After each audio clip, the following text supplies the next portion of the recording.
All right, we're live. Oh, here we go. It's the very first Sabinar Saturday, and I've got to say I'm kind of nervous because there is so much here. I've got two screens, I've got 5 windows open, I've got my coffee that I'll probably spill on the computer.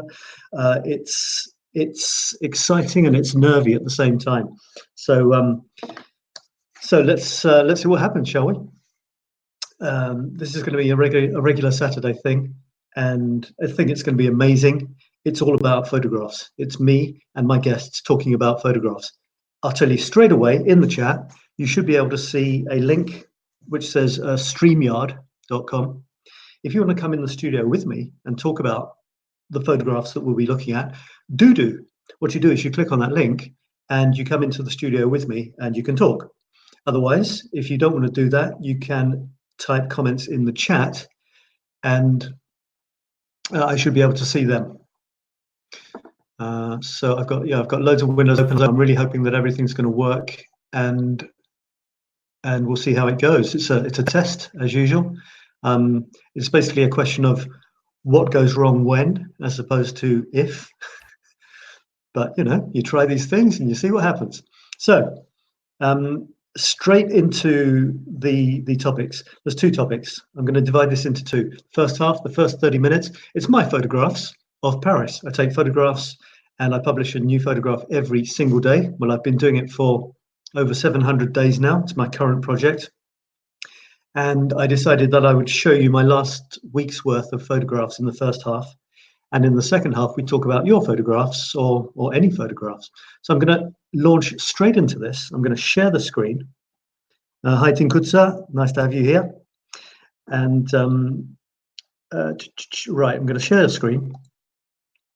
Now, this screen here is not the screen that I'm with my photographs on. This is where you've given me questions or photographs to look at. I'll be looking at those in the second half. This is where the video is live, so you need to be watching it here. And if you type comments down here, you can see that's me a few seconds earlier or later. You type comments down here and I should see them. And so I'll get rid of him so I don't get distracted. And I'm going to move on to my Paris Photo Chronicles. This is going to be 30 minutes of me talking about these photographs. You want to come in the studio, click on the link in the chat there below the video where it says StreamYard, and you can come in. Otherwise, ask questions in the chat. Please do, so I'm not on my own. Right, so I'm going to show you this. This is my site, which is called Paris Set Me Free. And I publish my photographs in sets of 9. So one Paris Photo Chronicle is a photograph and then the same photograph with a text. So just to show you an example, this one here, for example. No, sorry. So that's where you can see the chapter. The chapter is 9 photographs. That's the latest chapter, right? And this is the same photographs with the text. So that's what I do. That's what I do every day. That's my photographic creations. I've got my style. You might like it, you might not. The thing is to create. The thing is to create, and then things happen. So I'm going to show you the last 7 photographs. So there's this one, this one, this one, and then the other 4 down below that. You can see the same photographs with text. But I'm not going to talk about the text here because it's about photography. So I'm going to look at those 3, and in the next chapter, I'm going to look at those 4. All right, these 4 here, and those are the last 7. You can see something that I've started doing, which is quite fun, and I've taken the 9 photographs which are to come, and I've got rid of everything except a few interesting elements, and I've decided to just give you hints so you can try and guess what they are. The black that covers the rest of the photograph isn't 100% black, so you can actually look closely and see what the photograph is. Yeah, I thought that would be nice. If you want to see what it is, you can, but otherwise just kind of look vaguely and you'll get hints. Here's a musical instrument, here's a some sort of strange lollipop type looking thing. Here's some sort of wall, it looks like. here's some sort of men. And the question is, what I'm trying to do is make my photographs fun and intriguing. Always little things to make you wonder, make you ask questions. So I want people to ask questions, who are those guys? Why are they standing around? So you wait for the photograph and you click, you see the photograph, and then you read my text, and you see why I found it interesting. There's a lot of Paris stuff here, and I do invite people in the comments to guess, in the Facebook page, to guess what they think these parts of Paris are. Sometimes they're not guessable, sometimes they are. They're famous things, and I just give you a glimpse. Right, so I'm gonna look through these. I'll go back to this one. So I'm not going to show you these two pictures of these people asking for money. They've both got their little cups there. I'm not going to talk about this one, unfortunately, because I absolutely love it. There's 5 people who are all looking at some device in their hands, which is kind of some sort of commentary on modern day society. And then there's the guy behind, who unfortunately is younger than me, and he died on the streets. I said I wasn't going to talk about it, but there you go. Sometimes I can't stop myself. So I have nothing planned. I'm simply going to talk about these photographs completely spontaneously. If you have any questions or comments, leave them in the chat, and I'll be happy to, that'll give me something more to talk about. I often take photographs of train stations and platforms and railways and trains and people waiting on platforms. Paris is rich in these things. Paris is incredible. If you look at the train system in Paris, it's incredible. Underground, overground, outside Paris, big trains coming in, going through Paris, big trains coming in and stopping in huge railway terminals in the middle of Paris. Metros everywhere. Not to mention buses and things like that. But I'm kind of a train guy, and my son is as well. So I'm often sitting around on platforms. And what do I see? Well, I see other people sitting around on platforms. And I take photographs of them. Now, this is street photography. I'm not saying that you should be doing street photography or anything, but that's my thing. I say street, but it's basically anything outside of my front door. That for me is street photography. I might be inside a museum, I might be in a train station, or I might be in the street. I might be taking a picture of a beautiful monument, trying to photograph it originally, or I might be taking something completely obscure, like a cigarette packet on the ground next to a drain pipe. It doesn't really matter, and I don't know what I'm going to take photographs of until I go to Paris and Paris starts speaking to me. Honestly, Paris speaks to me. I don't ask for the photographs, they come to me. And more often than not, when I'm sitting down in a train station, I'm looking across and I see people sitting, doing their thing, being human. And I think, well, oh, look at those poor sods waiting for the train. Then I think, well, actually, maybe they're looking at me, thinking the same thing. And I take a picture, I think about it, I play with the colors afterwards, or the composition, and I wonder about these people. I wonder about their lives as maybe they're wondering about mine. So absolutely love this photograph. I could be a bit embarrassing if I say that about every single one of my photographs, but I kind of do. But I also kind of don't look at them as my photographs. It's almost an external process. I go into Paris, something happens, I do some stuff, and bam, a photograph appears, and it pleases me. I mean, I had some role in making it, but I look at it as if it's not to do with me. And I love it. I love the lines. I love the harshness of the colors. I love the lines going like this at the bottom, and then the one strong one going down. The one strong one going down, some sort of pillar, is slightly off to the left, and it's balanced with 2 people, or the guy further off to the right, and the girl in the middle. There's some sort of something going on between them. I mean, there isn't, but there's 2 empty seats between them. And this can be seen as, maybe it's taking it a bit far to say the alienation of society, but there it is. 2 people, human beings, sitting on either end of a bench, not talking to each other. One of them's got a phone, the other guy, I don't know. In some societies, in some countries, they'd be talking to each other. Not in France, not in Paris, not in a Paris train station. Doesn't happen normally. The next one is me. And let me tell you about this. This is a project which I'm going to keep an eye on the time because I talk far too long. That's half of my Paris photo session gone already, almost, or a third. Back in the early 2000s, like 2003 maybe, I started realizing that when I was out and I wanted to take photographs, I needed some sort of subject, and there often wasn't one. And then I thought, hang on a second, I'm a subject, I'm a human being. I can be, you know, reflected in windows or put next to something interesting.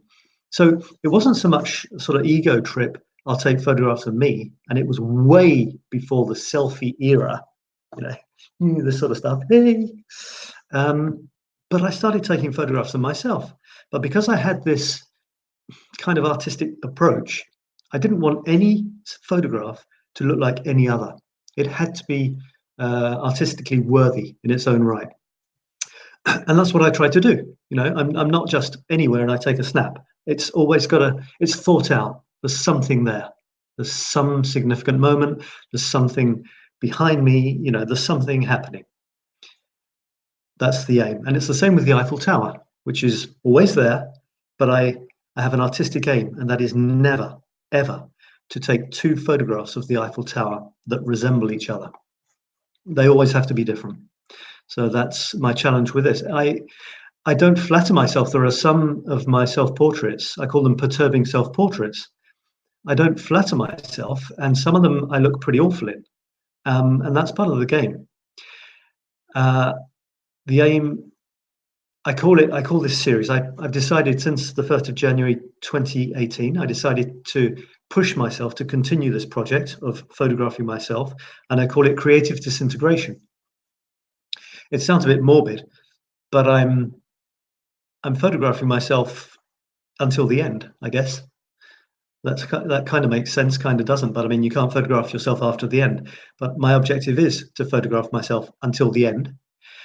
And I started doing this kind of seriously in 2003. It's 2019. Can you imagine now when I look back at those early perturbing self-portraits, I can see changes. I can see myself getting older, changing, a few wrinkles, less hair. And there's nothing flattering about that. It's sobering, if anything. It's sobering. So there you go. I play with what's behind me. This says only five ingredients and still as efficient. That's the poster. And I love this so often. If you're wandering around, look at the posters and imagine if one of the slogans could have another meaning, a double meaning. I've got Susan here. Susan's watching from Walla Walla. Hello, Susan. Nice to have you here. Yeah, so we'll go into this in much more detail over the months to come, but I'm even planning a 5-day challenge on selfies. I'm calling it selfies, but I don't call what I do selfies, but basically taking self-portraits. And that's one thing you can do. Look for funny slogans on posters, and very often you can hide the product and it's as though it's about you. And sometimes you see some funny correspondences there. Moving on. Yeah, so if you want to come into the studio, you can and have a chat. There is a link in the, let me see if I can show that to you. There's a link here underneath the video and it says StreamYard. If you click there, you'll come into the studio with me and I'll let you in if you're good, and you can talk about the photographs as well. Next one. This is a communal garden in Paris, which I just stumbled across. You've got to wander to get photographs. You've got to wander. And you come across strange stuff. This was tucked away in a back alley of the 14th arrondissement in Paris. And it's the sort of, apparently it's the sort of Greek house or something, Greek association. And they look like they're growing peppers or something. Now I took it through the bars, so that gives it a sense of depth. And I won't say too much about this, but there it is. You find strange things like this as you wander through even a big city like Paris. There's a little oasis of green of some sort. Now I'm going to move on to the next chapter, which is here. And I'll look at these 4 photographs and then we're done for this week. I try to arrange them sometimes in themes. So I don't plan the photographs I'm going to take, but I plan the 9 photographs that are going to go together. but I only take them from the photographs I've got waiting. It's not like I decided I'm going to shoot 9 photographs of trains or something, but I might pull 9 photographs of trains together, and that can make the panel look more interesting.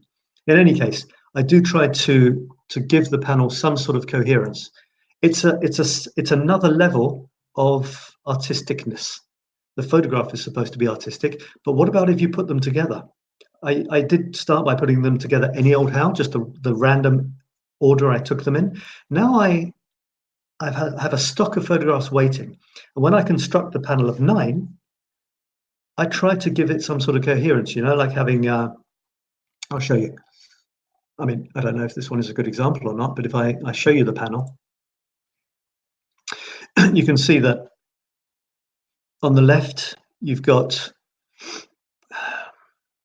a homeless. Well, she's asking for money anyway in a metro station there on the left, and on the right you've got a similar thing. They've both got plastic cups, so there's a kind of balance there, left right. In the middle, there's this guy staring straight at you. It's a very, very strong photograph of him, and then I have created a second layer. There's no point taking a photograph of somebody else's photograph. That's not anything. But look what's happening. There's this row of seats, and there's 5 people. Actually, am I supposed to be talking? Yeah, I wasn't supposed to be talking about this, but I am. Again, when the photographic blah blah takes over, wow, I'm talking. I said I wasn't going to talk about this photograph at all, and I'm now talking about it for the second time. Anyway, I've added a layer of meaning, and there's a third layer of meaning because this guy is younger than me, and he died on the streets. And there was a time when I wasn't in the streets, but I was spending a lot of time in the streets, put it that way. Top left, you've got these strong angles going down like that. Bottom right, again, you've got strong angles going down. So, you know, it's not by chance. It's supposed to be like that.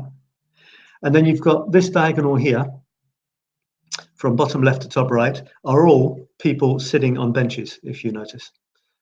At the top, there's a thing with sky and a lamp going up. And then at the bottom, it happened to be the place where I was going to put me. So yeah, there is some sort of reason. There's a second level of artisticness that you can go for over and above a single photograph. Okay. I've got about 10 minutes left for the last of my week's photographs, and then it's over to photographs that you have submitted. And actually, Susan, I thought you said you wouldn't be able to watch because it was too late for you. No, actually, it's not too late, is it? Maybe that was someone else. Anyway, thanks for watching. And Tim Kutzer says, when you go around Paris, are you actively looking for things to shoot, Parisians, for example? Or is this somewhat embedded in you since you're a photographer? I go into Paris and I have no idea. I'd say 95% of the time I have no idea what I'm going to shoot. It's only like 5% if I've seen that there's something interesting, a new open air statue or something that I'd like to take. Or if I decide, okay, I haven't taken anything famous recently, like Sacré-Cœur. And then like right now, I want to take a few more famous things to finish the year on, because I'm always doing stuff like drain pipes and windows. So most of the time I go into Paris and I let Paris speak to me. I mean, that's where the real photographs come. That's where ideas come from. You know, you sit down and say, give me a good idea. Come on, come on, come on now. It doesn't happen. But if you just go and you're open, the ideas won't stop coming. So this is a funny one, I think. If you read the text, I found it quite funny. I called it, what did I call it? I don't know if you can see this. I called it, I said, don't you think 4 maintenance guys and a screwdriver would make a great name for a movie? And then I talk about the French strikes and stuff. It's the national sport, you know, striking in France. And the seasons, this is the season. So there's a lot of people are striking at the moment, or every December, just before Christmas, to really, you know, piss everyone off. So here's 4 guys standing around.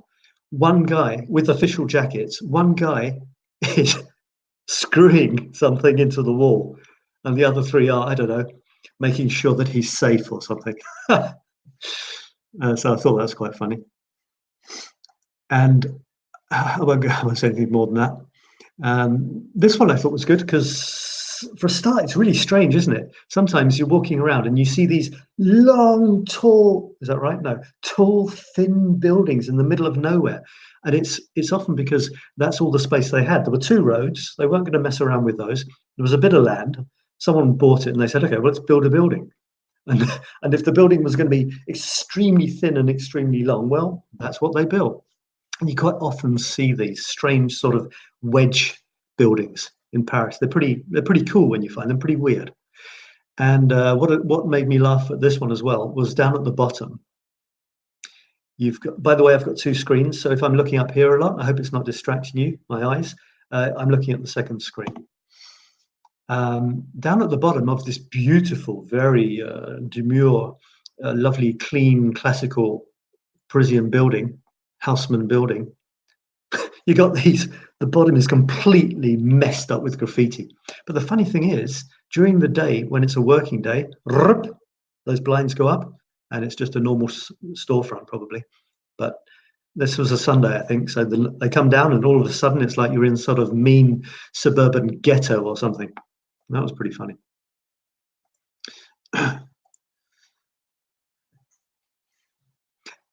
When I wrote about this, I was saying that this is a very typical Parisian phenomenon. And it's always struck me ever since I first visited Paris, because you don't get it in London.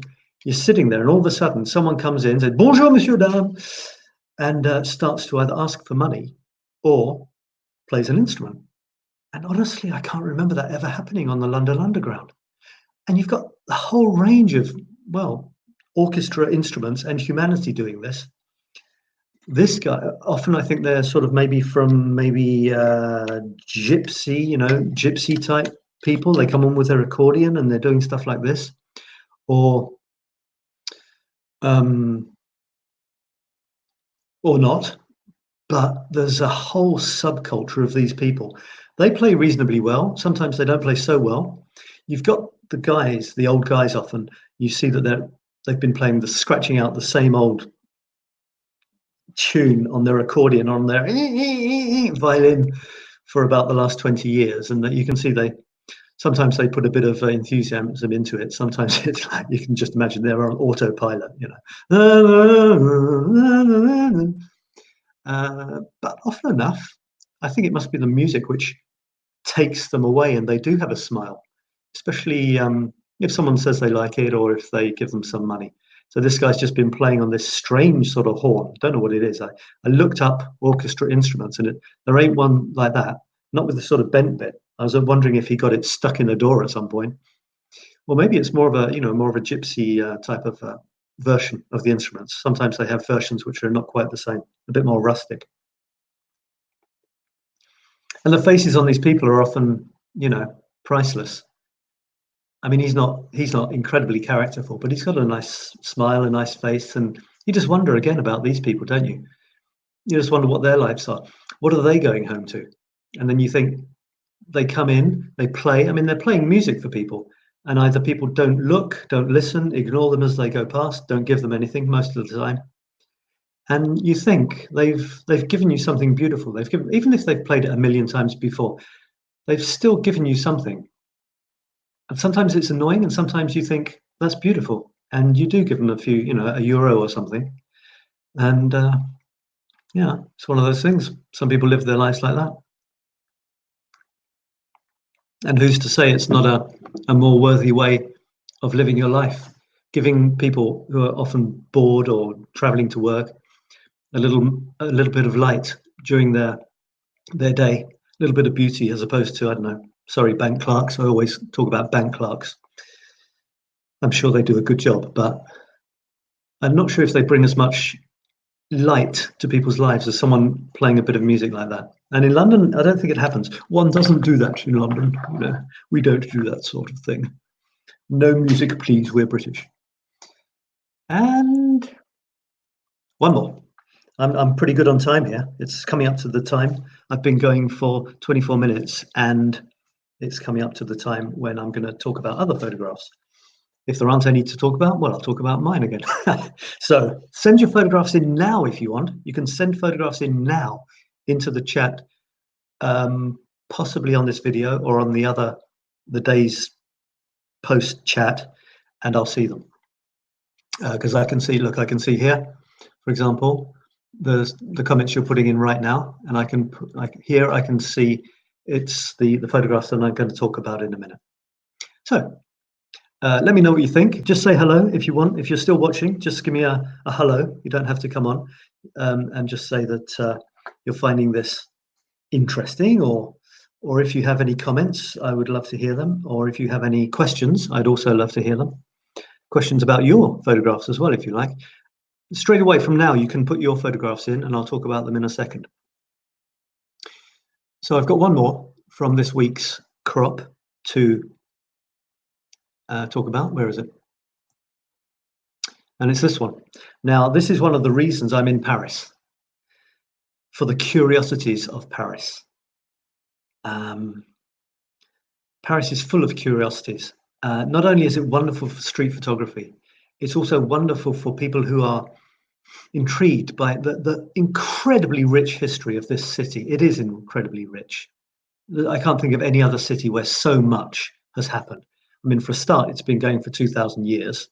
That's like modern history. And there are traces of it almost going back 2,000 years. But think of the crazy stuff that has happened, such intense, many revolutions and monarchy coming and going and people fighting and dying and being enrolled in the army and digging endless tunnels underneath the city to hide out in wartime and to put the 8 million dead people bones from the marketplace where they were rotting and next to the fruit market and bursting into people's cellars. And I mean, it's just endless. It is endless. What do you think this is? Well, it's a bunch of old stones, but it's not just any old stones. I'll give you a clue. The metro is called Bastille, and this is actually remnants of the Bastille prison, the legendary, fearsome and detested Bastille prison, which was a symbol of the monarchy, the outright omnipresent power of the monarchy. They could do what they wanted. They didn't like you, they'd throw you in prison. They were arrogant. They scoffed at the poor people. You remember the famous quote. It's something like, the people were starving, they didn't have bread, and Marie Antoinette said, well, let them eat cake, as though she couldn't understand, well, they don't have, well, let them eat cake, of course we have cake, but the people, they only wanted bread. They didn't even have anything else. And from then on, her, plus the story of the where she apparently tried to cheat the crown jeweler, her reputation went, and we know what happened to her. And this, in a Paris metro station, is a lump of the Bastille prison. Can you imagine how amazing that is? So there it is. I played with the angles, the colors are amazing, the reflections on the platform, I love them. I'll just tell you a little bit about my philosophy, my photographic approach, and that is, I try to make my photographs halfway between grim reality and a sort of fluid, artistic, abstract representation of something. You can normally see what they are, but then they're very rarely realistic in terms of exactly the colors that I saw in front of me. And that's my thing. And I recommend you find your thing as well. And you find, excuse me, you find your thing by getting out there and photographing.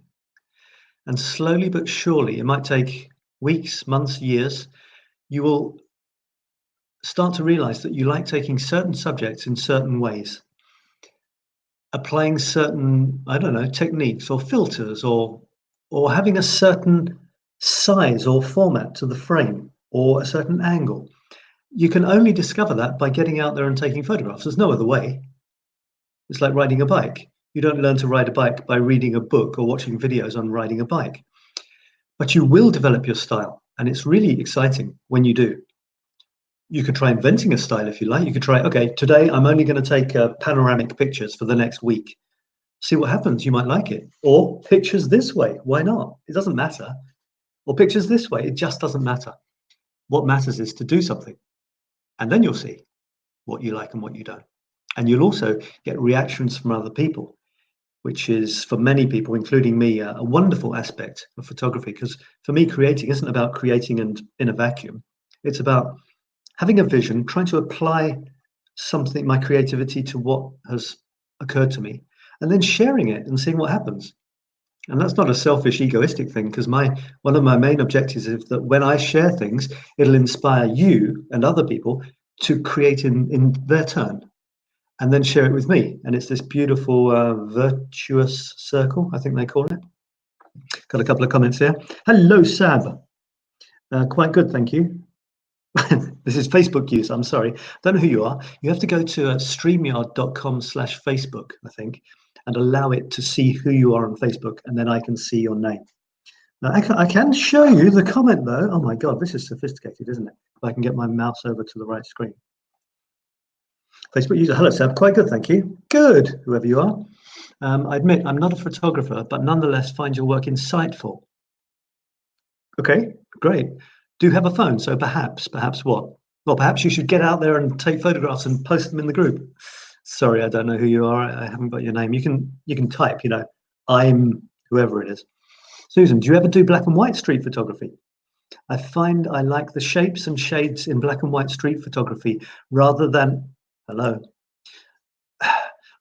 be distracted by the colors. Hey, what a great Facebook picture you have there, Susan. That is great. Do you really look like that? No, I don't often do black and white. I don't know why. I like color, but I do like playing with color. I mean, if you look at this photograph, it's almost completely yellow and red. No, I'm not advertising McDonald's, but so that's why I don't stick with a standard photograph. I play with it because I do want to play with the colors. Black and white is, it's classic. Go for it. You can tinge it as well. It doesn't have to be black and white. It can be shades of any tint you like. It could be shades of green, shades of blue, shades of sepia is a classic as well. And that focuses on the shapes and the shades as opposed to other stuff. You take color away, you've changed a lot. You can play much more with shadows and light, much more with angles. And of course, it gives you a classic old feel, an old photograph, like the classics. It's amazing what you do when a black and white photograph has something so classic and classy about it, which color photographs don't. Occasionally, I'll throw in a black and white one or a monochrome one. But I just love color so much that I generally don't. But I haven't limited myself to that. You might notice that all my photographs are square. That's a limit I've imposed upon myself. It's a creative limit, like Picasso in his blue period. For the time being, I've decided I'm going to make my photographs square. That's a big constraint. A huge constraint, because I can't play with rectangles anymore. But having said that, I am so happy with what has happened since, in terms of my creativity and productivity, since I imposed that limit on myself.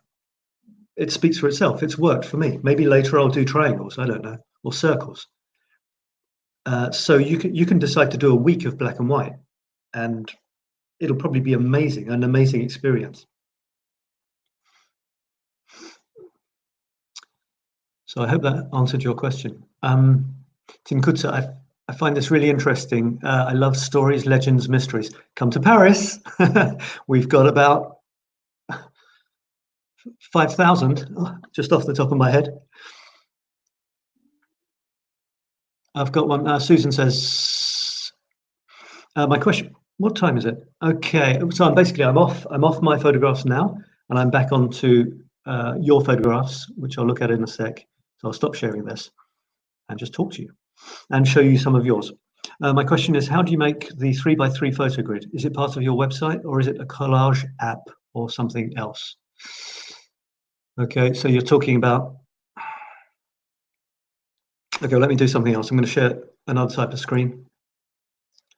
I'm going to share my entire screen, and this should allow you to see some other stuff. Right, so that's my entire screen, and this is my grid that you're talking about.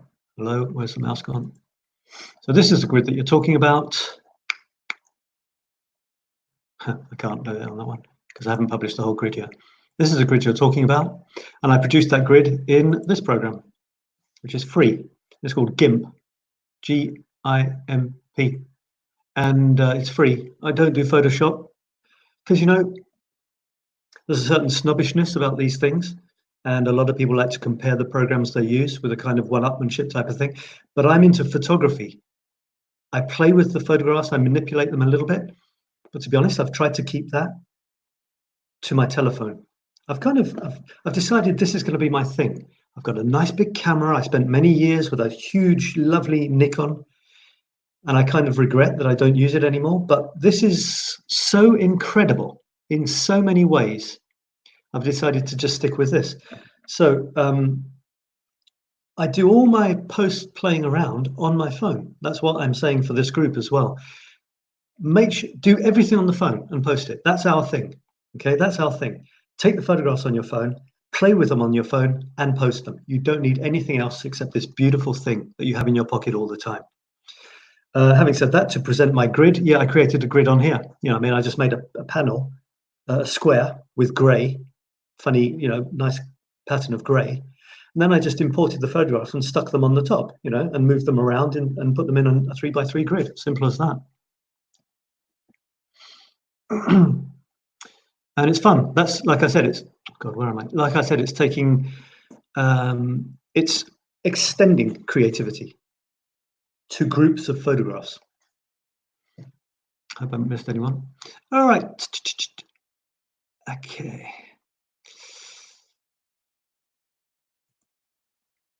Okay, same here, Pierre Anna. Pierre Anna. Maybe I can see you if I look at, oh my God. Ah, okay, it's Pierre Anna, and I shall endeavour to snap away and share. Yeah, do. Okay, so I can find out who you are by looking at the, oh God, I'm so organised. Oh, that is so amazing. So I can't see who you are here because you haven't allowed this program to do that, but I can see you on the Facebook page. All right, so yeah, I mean, you don't have to be well, you just don't call yourself anything. You've got a phone, go out and take photographs. That's it. Yeah, I don't call myself anything. I don't call myself a photographer. I say I take photographs. Yeah, sure, that's something I do. I also, you know, eat porridge and scratch my head. I'm not into labels. Do what you do and show what you've done. And that's all there is to it. Don't call yourself a photographer and don't say I'm not a photographer. Just don't bother. It doesn't serve any purpose. Just take photographs. Okay, what else have we got? Pierre Anna, yep. Endeavour to snap and share. Who's this? Susan, that's my avatar. And yes, I pretty much look like that. I thought so. Okay, so it says, gimme, I only, oh, GIMP, no. G-I-M-P, yeah, GIMP. G-I-M-P, GIMP, it's free. And it's very similar to Photoshop, unless you want to do fancy stuff. Well, you can do very fancy stuff on this, but I don't. I only use my phone or iPad for everything. Great. I never use my desktop computer for anything having to do with photo processing. Okay. I don't know if you could do a big grid like that. Maybe you can, but it would be more fiddly. All right, so let's move on to your photographs. Probably the reason you're here, really, isn't it? Right, so here we are. So I've got these two things, right? I've got this one thing that I post every Saturday with this picture. That's where, before the live show, that's where you should put your photographs, okay? Like this. Da-dum, da-dum, da-dum. I'm going to talk about those. Then there's this other thing, this other post, and it's the video. It's where the video is. There, that's for putting your comments live, for watching the video and putting your comments live. And I think maybe if you share photographs there, I can look at them as well. but I had a problem the other day and I couldn't access your comments on the video page. So I'm just using this thread here. Okay, let's look at your photographs.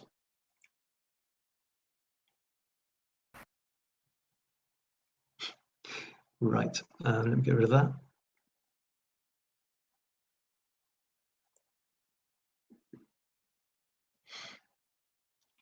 Right, I've got a way of doing this. What was I going to do? I was going to do something like this. See if you like this. This is Ruby. She says, I clicked this on last Valentine's Day. How beautiful. So I got this idea. I'm going to copy the image. I'm going to go over here. I'm going to paste it. And voila, I've got a photograph that I can play with. Okay, so now this is the creative smartphone photography group.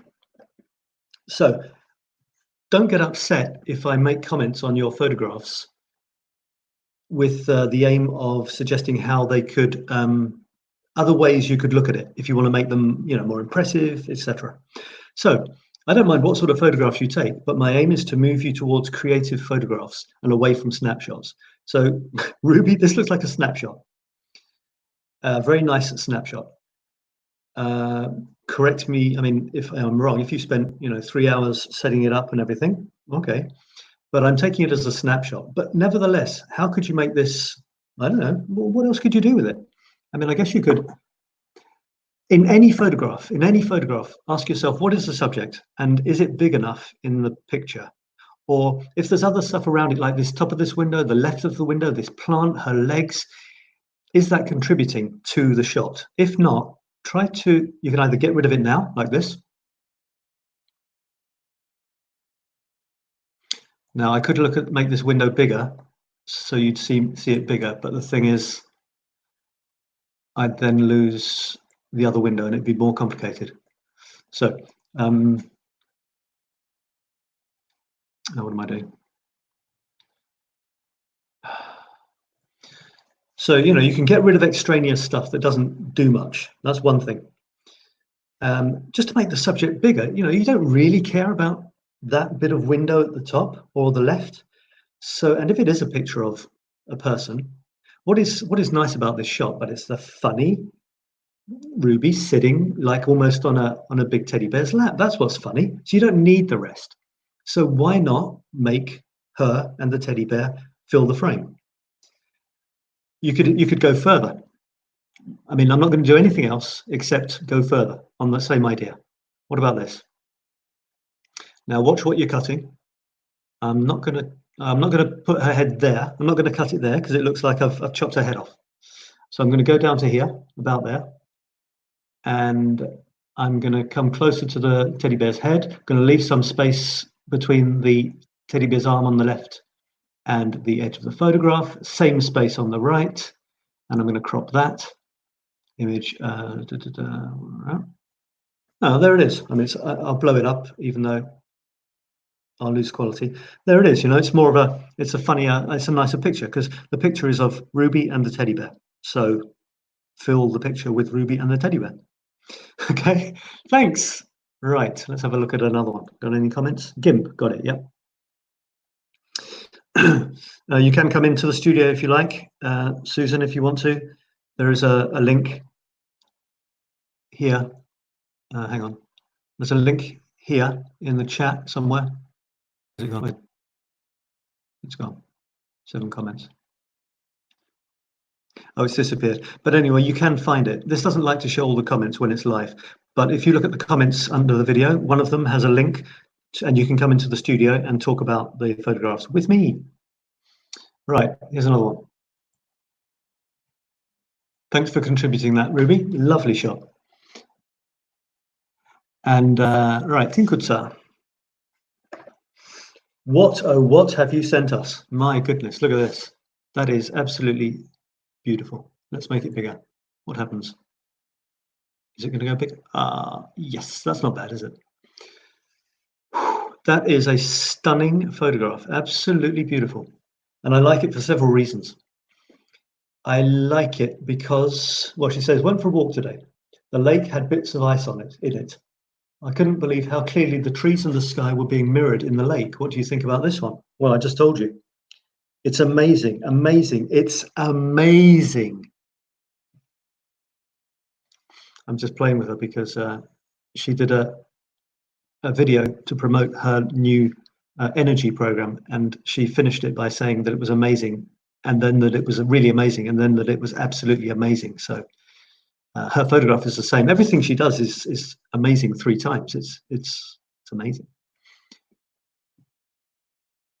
I do like this. I really like it a lot for about 3 or 4 reasons. One is there's a nice angle here. It probably is the wrong way. Yeah. For me, it's the other way around. There's a lovely angle there that goes across the ice, you see, this bit here. A very, very beautiful angle. And this angle is countered by this bit up here towards the right. It's almost like a flag, isn't it? A flag with a white stripe on it, a white cross. And you can see the ice floating there. That's gorgeous color. And the ice and the water then drifts into the blue of the sky. You can't distinguish. It's like, I don't know what it's like. It's like the clouds and the ice are all part of the same thing. And you're wondering what's going on. Is the ice in the sky or what? Then you see these trees. And the trees are at an angle, a crazy angle coming in from the side. Now, 𝘱𝘰𝘴𝘵, I think you're like me. You like angles, because this is, I think, 2 or 3 of the shots you've contributed, they've all got angles in. You know, I'm on the same page as you. The thing with angles is, it's got to look like it was meant to be an angle, and it's got to be enough of an angle that it's clearly an artistic choice, not just that you couldn't hold the camera straight and get the horizon straight. That happens sometimes. Now, the thing is, when our angles are dangerous, like dodgy angles, it's like if there's a horizon. Horizons are supposed to be horizontal. We expect them to be horizontal. And if they're a couple of degrees off, it bugs us. You know, there's something in it that bugs it. So we'll look at a beautiful photograph. The first thing we'll say, oh, look, you didn't get the horizon straight. Shame you didn't get the horizons. That's not what you want people to look at when you've created a beautiful photograph. So you're taking a picture with a horizon, and that's what you want the shot as. Make the horizon straight. This is not that at all. Okay, trees are theoretically supposed to go straight up. I give you that. Well, for a start, these trees are going down, aren't they? So already you've moved a little bit away from reality, from real trees going straight up. And then they're at this angle. So not only are they going down, they're going down at an angle, but you've got sky reflected in water, bits of ice floating in the sky. And the angle is such, I mean, the water is probably more like this than like this, let's face it. But because you've gone to this extreme, it's fine. We're now looking at it from the point of view of an artistic photograph, not of a picture of a lake in winter. So now you can say, oh my God, I love the way there's that bit of, it's this way actually, as you're watching me, there's that bit of green that comes to here. And then there's these trees that come down to meet it in a way. They're coming down to meet. So it's a beautifully balanced photograph. And I love it. And there's this color, the bright leaves. I'm confused as to whether the leaves, those red leaves, are on the trees still, or they're on the lake. You see this here? It looks like there's red leaves, but surely the tree's too far away for those leaves to be on the tree. So I think they're maybe on the surface of the lake, but they look like they're on the tree because they've come out bright where the tree is behind it. But you can see the sun leaves in the water, but they're not coming out bright because the sky is being reflected. It's amazing. I love it. Blow it up. Put it on the wall. Right. What else can we do? How can I get rid of this? I'm trying to get away from. There we go. Right. Okay. Okay, Susan, the moment you've been waiting for, if you're still here. Susan posted this, contributed this. And it's a train picture. I'm going to just take this, copy image, going to put it over here.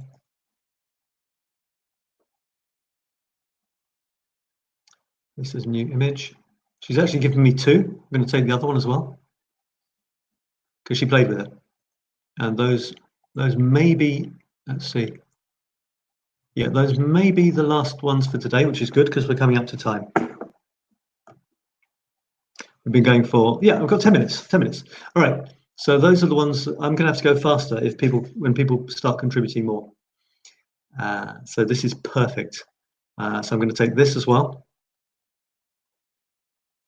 Gonna grab it.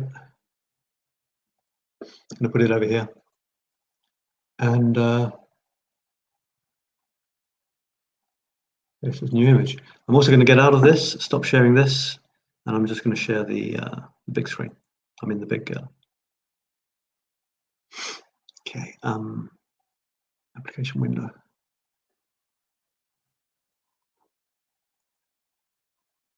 All right, so that's about as big as it gets. Don't think I need that, so I move that off.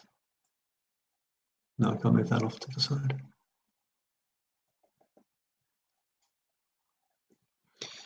Okay. What if I make it huge?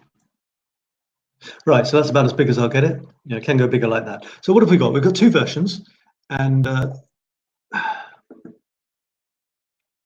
I've lost her comments. She made some interesting comments. Wonder if I can find them. You can see this. That's strange. Wait. Oh yeah. All right. So she says for the first photograph, which is this one, she says, sorry, I'm playing with Windows here, which you can't see. So for this one, she says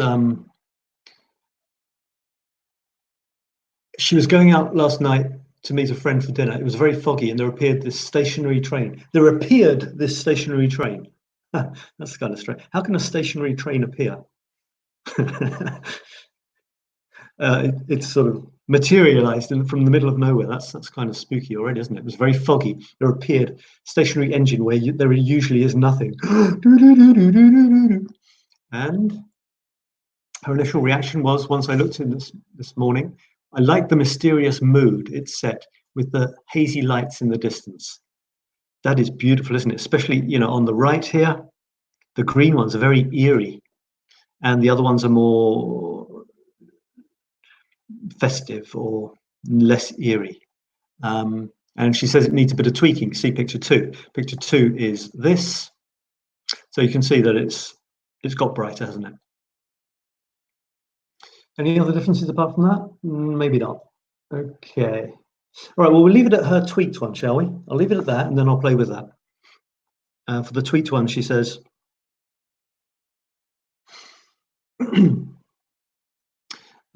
she's edited it a bit in an application called Snapseed. She got rid of the spot of white light on the bottom. Yeah, indeed. And what else? Put a couple of filters on it to make it pop out a bit more. Okay, fine. Well, that's great. So what can you do with this if you want to make it even better? I mean, it's obviously what I say are suggestions. If you like it like that, then it is fine. So the subject for me is obviously the train. You can't get away from that bright, very bright building next to the train. But what strikes me first on this is the strip of brightness going across the middle of the shot. The tree coming over is beautiful. The train tracks coming towards you give a sense of depth, but the problem is the bottom third of the photograph, let's face it, is not very exciting. I guess you could make it square, because if this is my photograph, I'd have to make it square, wouldn't I? So maybe I'd do something like that, and then you do have the tracks do play a role because it's coming straight towards you. It's quite even scary, and you can keep in a bit of the green on the right and a bit of the lighter one on the left. That would work okay. There's a thing about trains and any vehicles though, you tend to expect them to be on the ground, and one way of showing that they're heavy and anchored and grounded is that they're nearer the bottom of the shot. So you've got a train floating midway in the middle of the shot. There's something kind of weird about it. You know, not only is the foreground a bit boring, but why is the train, you know, it doesn't feel like it's thundering towards you if it's in the middle distance. So if it's in the middle of the shot, it kind of looks like the middle distance. But what I'm going to do here is something different. I'm going to crop it. I'm going to turn it into a sort of strip panorama type thing.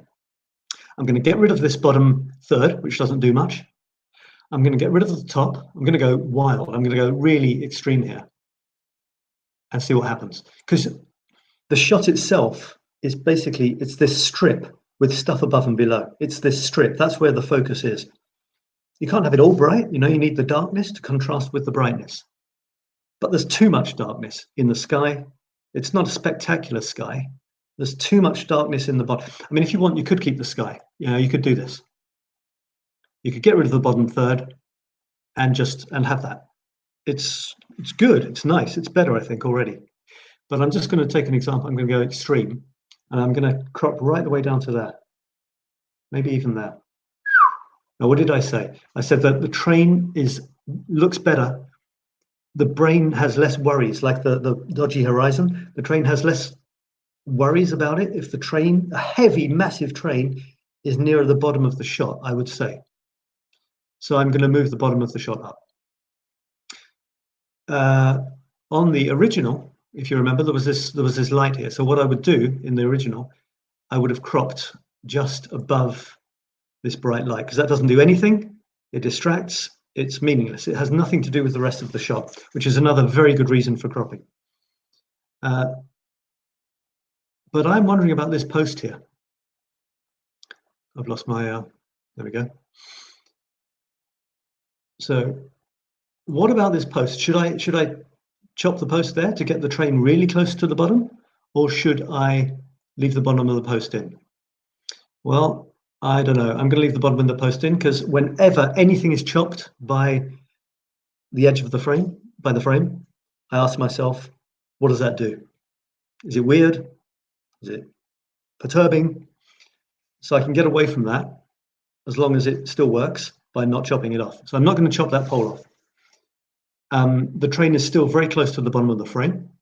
And now what about the top? I'm going to leave the sides. Leave them. They're brilliant. They're fantastic. And look where the horizon is there.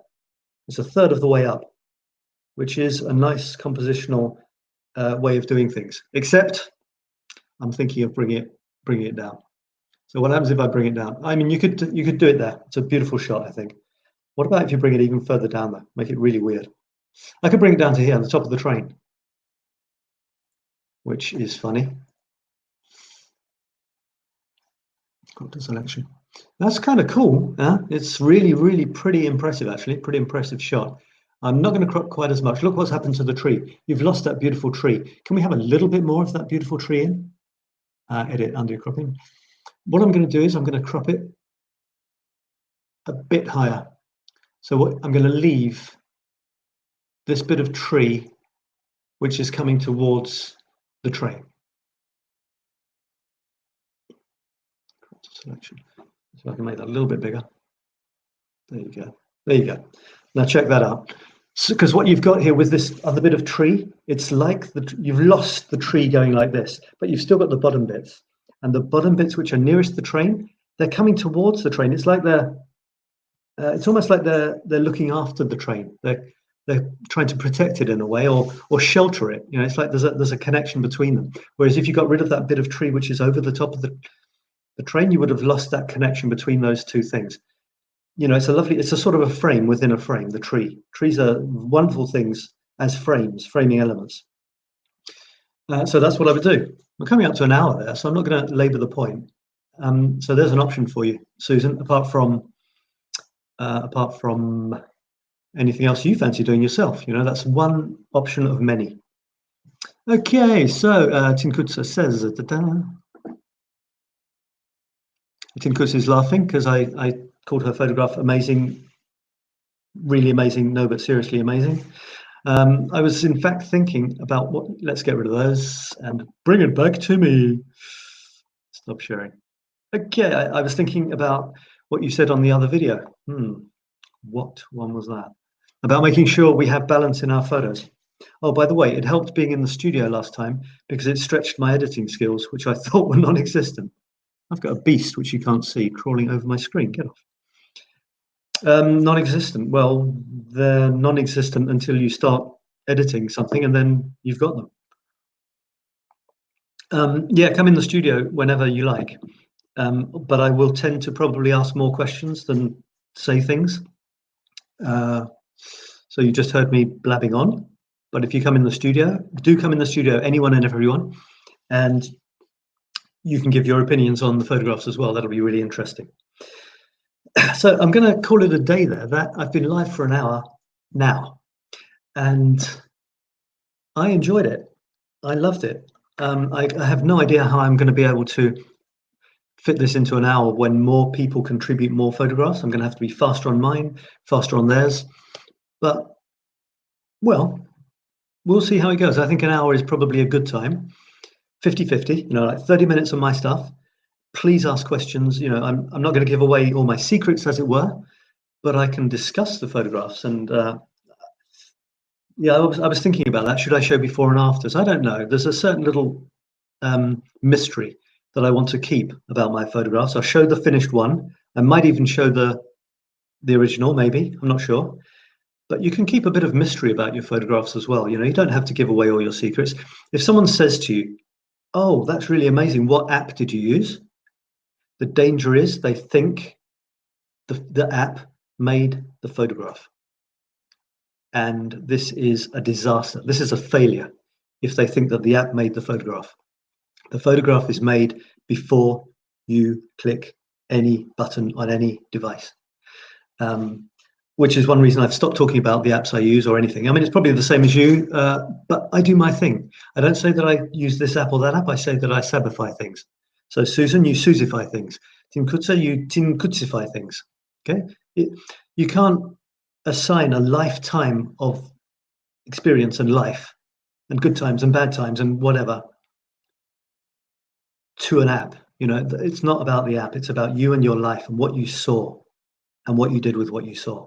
So my approach now is to show my photographs and say, there's my photograph. And that's it. It's as simple as that. I might talk about it, but I won't justify it. I won't defend it. You know, it's what it is. It's what it is. And hopefully it'll please people. Hopefully it'll make people think, give them ideas, and that's a success. That's a success. So there it is. I'm going to say bye-bye. Tim Kutza says, I'm learning a lot. Thank you. Thank you so much, my friend. And keep on coming on. And the next one will be on Monday. And I'll be talking about all the blue photographs that you have contributed and announcing winners, or at least favorites. And I will also be introducing next week's theme, and you can come in the studio and talk about all of that as well. So please come in the studio if you can. It'll be on Monday, probably in the evening, French time, maybe. Yeah, probably evening French time. And thanks for watching this or the replay. You can carry on leaving comments in the thread afterwards. That's fine, and I'll answer them. And get out there and shoot things. You know, there is a theme until Monday, and that's the blue theme. It's blue. All right. Find the blue thread, shoot in the blue thread, and we'll talk about those. And there it is. Thanks for watching, and see you again soon, my photographic friends. One more thing: if you do want to invite people to the group, please do, but don't invite them by a button that says invite friends. Send them the name of the group and send them to the group, and let them press the join button. Otherwise they miss a question which I ask them, and they don't agree to the rules. They don't even see the rules. Thank you, and have a lovely rest of your weekends. Bye bye for now.